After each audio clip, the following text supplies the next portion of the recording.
Muito bom dia para você, meu irmão, minha irmã.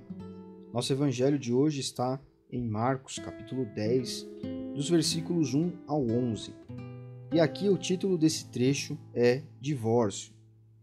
Alguns fariseus, o evangelista coloca aqui, eu estou lendo a Bíblia, a mensagem, vieram provocar Jesus. Então Jesus estava na região do Rio Jordão e, como de costume, várias pessoas o acompanhavam, uma multidão. E ele estava ali ensinando aquelas pessoas. E é interessante que o evangelista coloca essa expressão.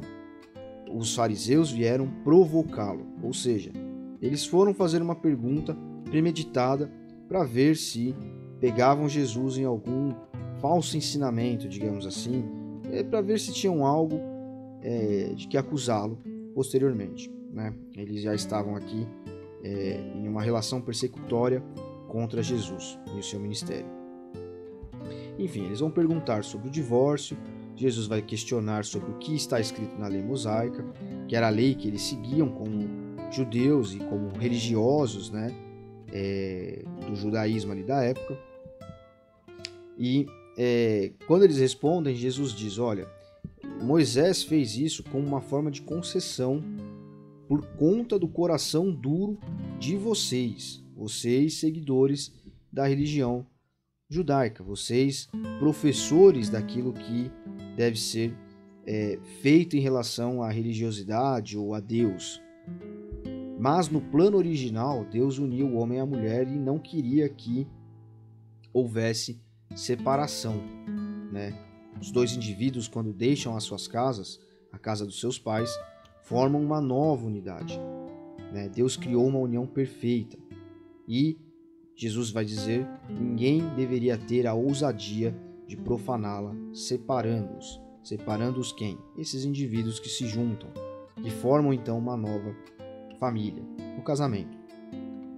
E é muito interessante que esse ensinamento de Jesus aqui, ele é extremamente contracultural, porque na nossa época atual, as pessoas, elas têm relações descartáveis na sua vida, né? A amizade, por exemplo, no Brasil isso é muito comum, é um traço muito forte do nosso povo. A gente conhece a pessoa ontem, num curso, num trabalho, em qualquer lugar, enfim, e de repente já diz, é minha amiga, é meu amigo. Mas o amigo não é isso, né? O amigo é aquele que quer as mesmas coisas, que busca algo em comum, que tem uma caminhada, né, que independe de situações transversais, que podem acontecer até mesmo às vezes da separação, né, física. A amizade se mantém apesar de todas essas coisas. E em relação ao casamento, ao namoro, enfim, acontece o mesmo, né? As pessoas, elas confundem o desejo, muitas vezes sexual, como paixão. Já aconteceu comigo de conhecer pessoas assim, e aí acabam fazendo opções erradas, né? Ou medo de ficar sozinho, ficar sozinha, e aí abraça uma relação que não é a melhor, que não deveria ser abraçada. E isso tudo vai gerando o quê? Vai gerando o descarte, né? Então não tá bom assim, tenho mais é que ser feliz. E descarta e vai viver uma nova história. Eu tenho mais é que viver uma nova história, é uma expressão muito usada, né? Enfim, fato é que, como cristãos, nós precisamos entender que essa não é a vontade de Deus. Isso é um pensamento da nossa época que se propaga, que se repete, e enfim, são várias questões que a gente não pode entrar aqui, porque não dá para fazer uma análise, porque nosso tempo aqui é curto. Mas o casamento, ele envolve a cumplicidade, envolve o companheirismo, envolve o desarme, baixar a guarda, né? Repensar atitudes, repensar formas de lidar com o outro, entender que isso é um espelho da vida com Deus, isso é um espelho de como Deus quer interagir com o ser humano, isso é um espelho do que Cristo faz com a igreja, né? Ele a salva, ele a ama, né? A igreja o respeita, a igreja o apoia, né? Caminha com ele. Enfim, isso tanto para o homem como para a mulher. né? Não é só porque é noiva que é posição na mulher, enfim, mas vice-versa.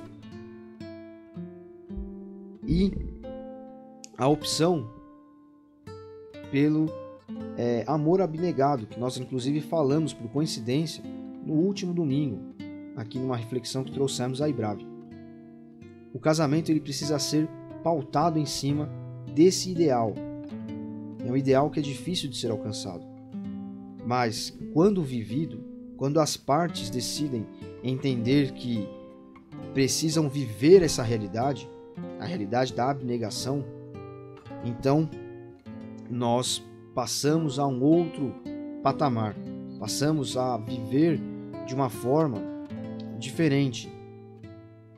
E isso, claro, nós não conseguimos por nós mesmos.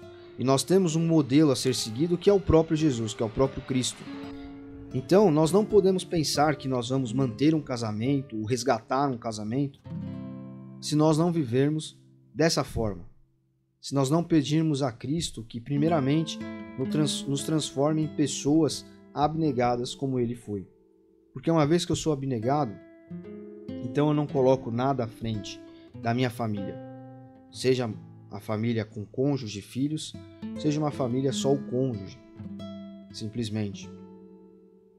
Porque quando eu abnego, quando eu entendo essa realidade, quando eu entendo o que Jesus é e fez, e eu decido imitá-lo, eu decido pedir a Ele que me transforme no que Ele é, então nada mais fica à frente, nada mais fica acima da opção de ficar junto, de fazer dar certo.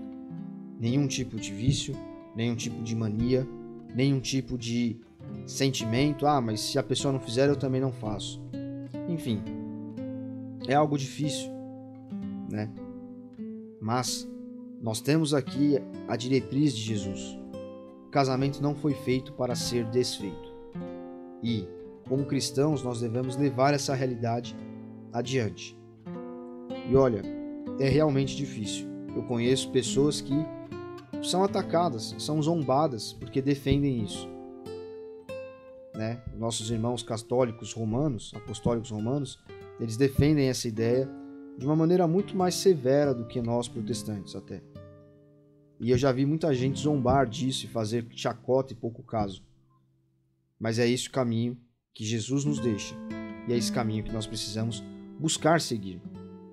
Nós, como cristãos, independente de fé cristã, qual seja a denominação, como cristãos, nós precisamos buscar fazer com que isso que Jesus está falando aqui seja uma realidade na nossa vida e buscar ajudar pessoas que precisam enxergar que isso que Jesus está falando aqui precisa ser uma realidade para a vida delas.